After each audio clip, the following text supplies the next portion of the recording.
Something special.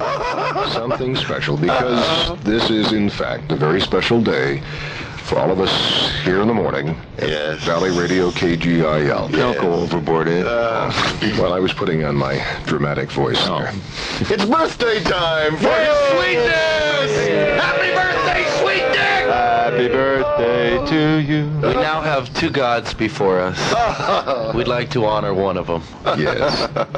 Get rid of the other one. It's my birthday. He had his birthday Christmas time. Do I see a show of hands? Who would like to begin the festivities this morning? First look what Joe has brought in. Joe McDonald. Look at there. Look at that. Oh, gracious.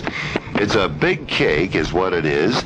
And it measures, I would say, maybe about 2 feet in length, about a foot wide, and it has all sorts of yellow flowers on it. And it says, oh my gracious. Doing play-by-play on a cake. Yeah, I know. That's talent. Happy birthday, Sweet Dick. Oh, Joe. Yeah, Dick, you notice the blank spaces here. We left that for you to fill in your age. Whoa. Yeah, 3 numbers, I noticed. Yes. Is a blank border. Isn't that? Not enough room. You know, that's beautiful. You know, in biblical days, it was considered a miracle when an ass spoke. I know, I was there. Listening to Sweet Dick, you can't help but realize how times have changed. I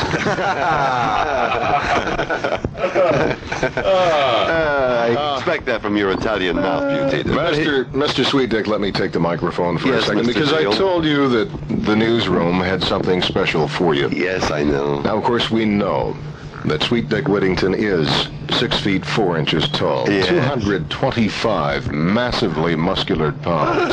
Yes. He has a head of hair that reminds most people of the Bavarian Black Forest after a particularly heavy downpour. Yes.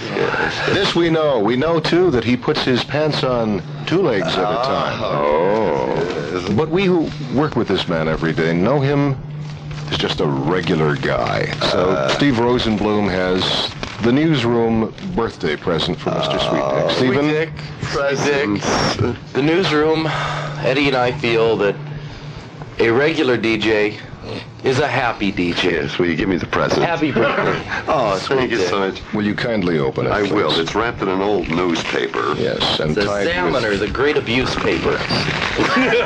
tied with audio tape. Listen, if it's what it was last year, your combined urine samples, you can take it back. No, of course not. Once again, a regular DJ Is a happy DJ. A regular DJ is...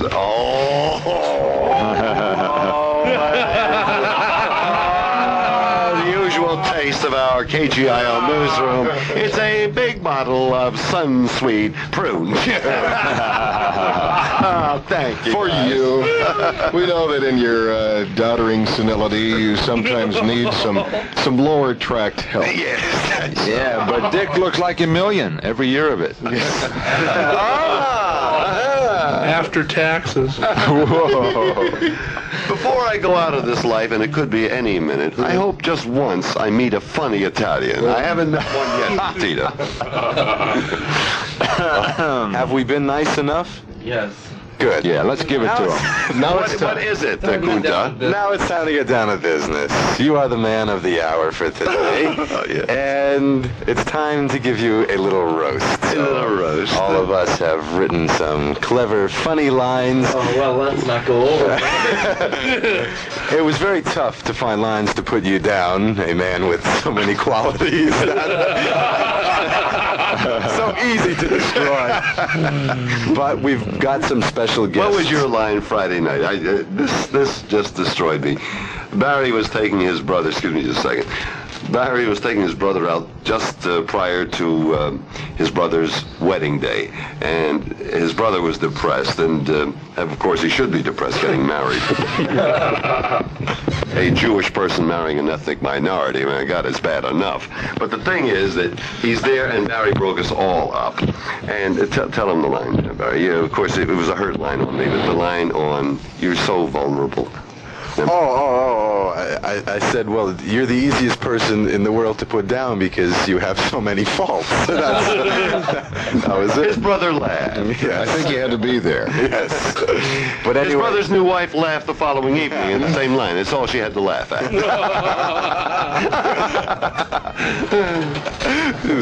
well, should we start the roast? Yes, do it. Well, we've brought in a very famous gentleman who is an expert Toastmaster. Georgie Jessel George is Jessel. with us today. Yes. Oh. Good morning, Sweet Dick. We're here to honor Sweet Dick Whittington, of course a legend in his own mind. First of all, let me say that I am truly underwhelmed to be here.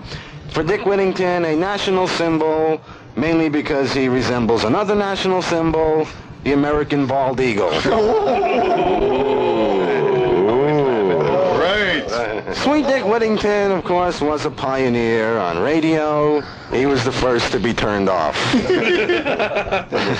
Before I go any further, I'd like to introduce a man who has often been called the greatest sportscaster of our time. Unfortunately, Brent Musburger couldn't be with us today, so instead we have the hairy bush of Northridge, Mr. Joe Butita. Well, thank you, Georgie, very much. I'm delighted to be here. Thank you for that round of applause. Actually, Sweet Dick's show is like the horns of a steer, the way I look at it. A point here, a point there, and in between, a lot of bull. I think part of the problem with the show is that Dick just doesn't put enough fire into his comedy material. In fact, it would be far better if he puts his material into the fire. But he does have waving hair. We have to admit his hair does wave. In fact, look at it now, it's waving goodbye. Wink. But I tell you what, he's a man with deep feelings. He knows that love is blind, and he proves it by feeling his way around. Thank you. I enjoyed being here. Now I'll sit down with Dean Martin. Thank you, Joe. This right sounds like Truman Capote. When he come in? Well, Dick Whittington, the best example of unskilled labor we have here at the station. Now let me introduce... There, of course, have been many great Italians, Christopher Columbus, Julius Caesar, and Joe DiMaggio. Joe Puglia is closer to Sacco and Vanzetti and the ruins of Pompeii. A man, the former English teacher of Charo and golf instructor of Gerald Ford, Mr. Joe Puglia. Grazie. Sweet Dick, I've worked with you all of these years, and I just want to say that with Dick, I know this to be a fact. The best years of Dick's life were the 10 years between 39 and 40. The next thing that Dick is always, romancing. He's a romantic figure. He's done Valentine Romero in the past. He does the great love scenes of all history. Dick is carrying on a great love affair, unassisted. And finally, I must say that this man who I have sat across from all of these years is very dark, handsome, wonderful person. The only thing is, he's dark and handsome when it's dark, then he's really handsome. Grazie, Dick. It's a pleasure. I hate Italians! Thank you, Joe Puglia. Dick Whittington, I hate George Jessel. I know he's older than I am. Dick Whittington, a man of polish, mostly around the top of his head. Of course, barbers don't charge Dick for cutting his hair. They charge him for searching for it. Now, let me introduce a fellow Zionist hoodlum, a man who never got a dinner, Mr. Steve Rosenblum. Well, thank you, Georgie. Look at who we're honoring here this morning. Look at who we're giving a breakfast to. Sweet Dick Whittington. Look at all the great people who never got a breakfast. Walter Mondale, who said, I only know what I read in the paper. He never got a breakfast. Dolly Parton's husband, who was asked why he married her, he said, because they're there. He never got a breakfast. Anita Bryant, who said if God wanted men to be homosexual, he would have created Adam and Bruce. She never got a breakfast. Leon Spinks, who says, yes, officer, He never got a breakfast. Quasimodo, whose mother once said, posture, posture. He never got a breakfast. Look who we're honoring here tonight. Nathan Hale, whose lieutenant said, can you hang on a while? He never got a breakfast. Patty Hearst, who once said, you can't go home again. She never got a breakfast. And look at the man we're honoring here today. Well, look at him. Do we have to? I would look at him, but I've got my own problems. And now a man, a former great athlete, who got many letters in college, mainly the letters Goodyear, Mr. Joe McDonald.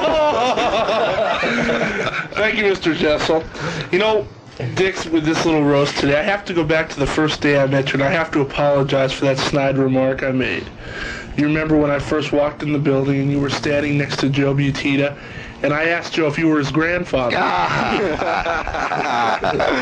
You know, I'm really impressed working with you for the last year and a half, with all the people that you know, like John Davidson, who you had in last week. I know all the biggies. And even in the sports field, you had Don Shargan on after all the Spinks fight. Sure. But I guess one guy you never had the opportunity to meet was Will Rogers.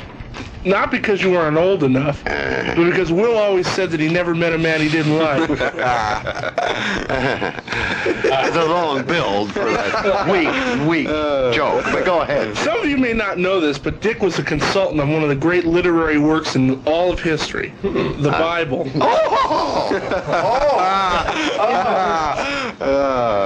You know, seriously, folks, though, you can't help admiring Sweet Dick. If you don't, you're fired. Yes, and so you are. Thank you, Mr. Jessel. Thank you, Joe. Thank you, Joe. As we go on honoring this man, Sweet Dick, Seems never ending. who possesses early American features, such as the American buffalo, we continue with the Polish Prince of Morning News, Mr. Ed Zeal. Thank you very much, Georgie. This legend, in his own mind, of course, has a lot to live up to because his roots go back in history. Let me give you some examples. I looked back into Mr. Sweet Dick's lineage, and this is what I found. There was Jean-Pierre Whittington. He was brevet lieutenant and aide-de-camp to Napoleon Bonaparte.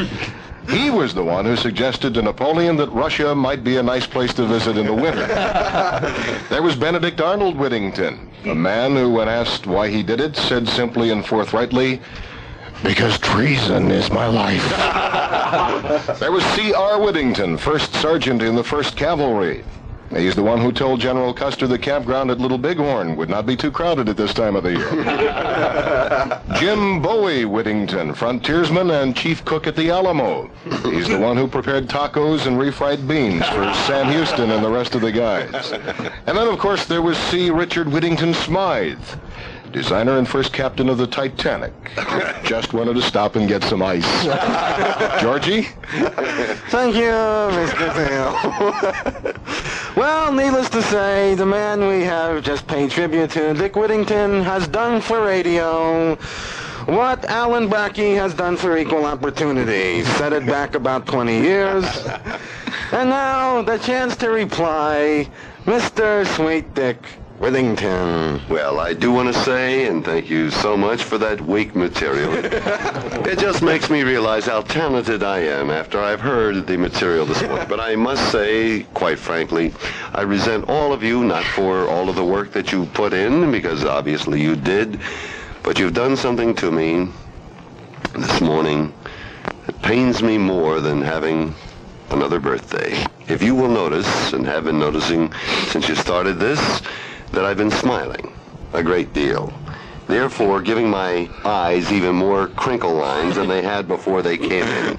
I deeply resent the fact that you have unfortunately embedded those lines deeper around my eyes than they were. Before we started, your face looked like the farm fields of Kansas, so don't blame us for that.